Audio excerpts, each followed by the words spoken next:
When adjusting your driver's seat for optimal posture, how far should your body be from the steering wheel? 10 to 12 inches. This distance ensures proper control while maintaining comfort and safety. Let's move on to the next one. What is the proper hand position on the steering wheel for maximum control? 9 o'clock and 3 o'clock. This position provides stability and control over the vehicle. Now, let's continue. At what age can a driver obtain a Class D license in Tennessee? 16 years old. This age requirement ensures that drivers have the maturity to operate a vehicle safely. Next question, please. What is the minimum number of years of driving experience required to obtain a Class D license in Tennessee? 2 years. This experience ensures that the driver is well prepared for the responsibilities of driving. Moving on. What is the legal blood alcohol concentration limit for drivers aged 21 and over in Tennessee? 0.08%. This limit is the standard for impaired driving laws. Let's proceed to the next one. What should you do if you approach a school bus with its red lights flashing? Stop and remain stopped until the lights stop flashing. This is a critical safety measure to protect children as they board or exit the bus. On to the next. How far should you park from a fire hydrant? At least 15 feet. This ensures that fire personnel can access the hydrant quickly in case of an emergency. Let's continue. What is the speed limit in a residential area unless otherwise posted? 25 miles per hour. This speed limit helps maintain safety in areas with heavy pedestrian traffic. Here comes the next one. What should you do if your vehicle starts to skid? Steer in the direction you want to go. Correctly steering helps regain control during a skid. Let's move to the next question. When should you use your headlights? From sunset to sunrise. Headlights ensure visibility and safety during low light conditions. Next one coming up. What is the minimum tread depth required for tires on a passenger vehicle? 232 inch. This ensures that your tires have enough grip to safely drive in wet conditions. Let's go to the next. What should you do if you miss your exit on the interstate? Proceed to the next exit. Attempting to turn around could lead to dangerous driving situations. On to the next question. What is the correct procedure for making a left turn at an intersection? Signal, check mirrors, yield to oncoming traffic, and turn when safe. Following this procedure ensures a safe and controlled turn. Let's keep going. What should you do if you are being tailgated? Increase your following distance. This gives you more time to react and reduces the risk of a collision. Next question coming up. What is the purpose of a yield sign? To indicate that you must slow down and yield to other traffic. Yield signs ensure traffic flows smoothly and safely through intersections. Let's continue. What should you do if your vehicle breaks down on the highway? Move the vehicle to the shoulder and turn on hazard lights. This helps alert other drivers to the situation and prevents accidents. Moving forward. What should you do if you are involved in a minor accident with no injuries? Exchange information with the other driver and report the accident. This ensures all parties are informed and any necessary reports are filed. Next question coming up. What is the legal limit for blood alcohol concentration BAC for drivers under 21 in Tennessee? 0.00%. Tennessee has a zero tolerance policy for drivers under the age of 21 with any alcohol in their system. Let's continue. What should you do if you are driving and feel drowsy?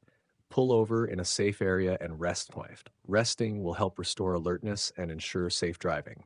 Let's go on to the next. What is the correct procedure for making a right turn at an intersection? Signal, check mirrors, yield to pedestrians, and turn when safe. This ensures that you don't cut off pedestrians or other vehicles. Here comes another. What should you do if you're driving in foggy conditions? Use low beam headlights and reduce speed. Low beams prevent the light from reflecting off the fog, ensuring better visibility. Next question coming up. What is the minimum following distance you should maintain behind another vehicle? 3 seconds. This gives you enough time to react if the vehicle in front stops suddenly. Let's move on. What should you do if you encounter a red traffic light? Stop and wait for the green light. Running a red light is illegal and extremely dangerous. On to the next. What is the correct procedure for merging onto an interstate highway?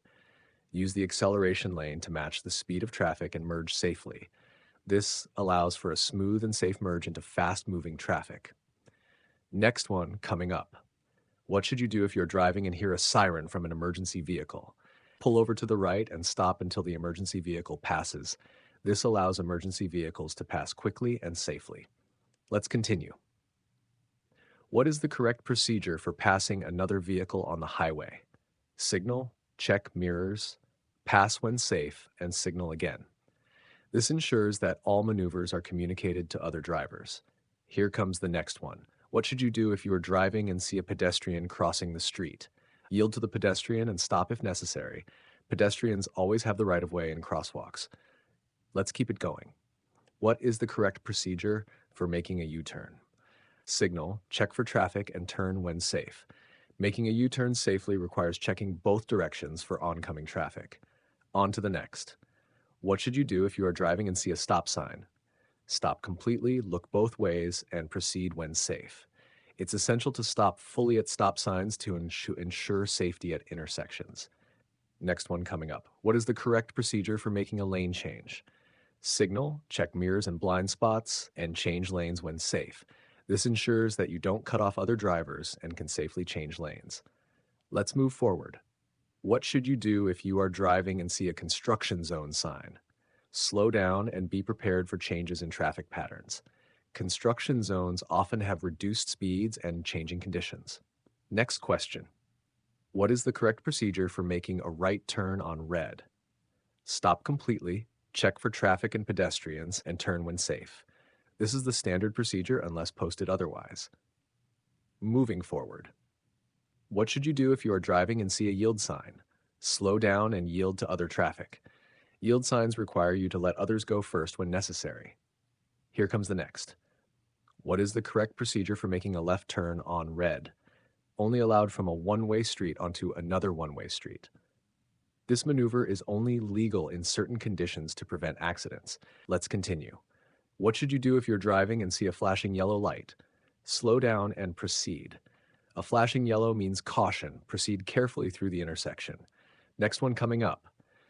What is the maximum number of passengers allowed in a vehicle with a Class D license and F endorsement? 15 passengers, including the driver, a CA. This ensures that the vehicle is not overcrowded, keeping safety in mind. Let's go on. When can you legally turn left at a red light in Tennessee? When turning from a one-way street onto another one-way street, this is the only condition under which a left turn on red is allowed. Here's the next. What should you do if you are stopped at a traffic light and an emergency vehicle is behind you? Stay stopped and let the emergency vehicle pass. It's important not to block the way of emergency vehicles. Next question ahead. What is the proper way to enter a freeway or highway? Use the acceleration lane to match the speed of traffic and merge safely. Matching the speed of traffic helps you enter the highway smoothly.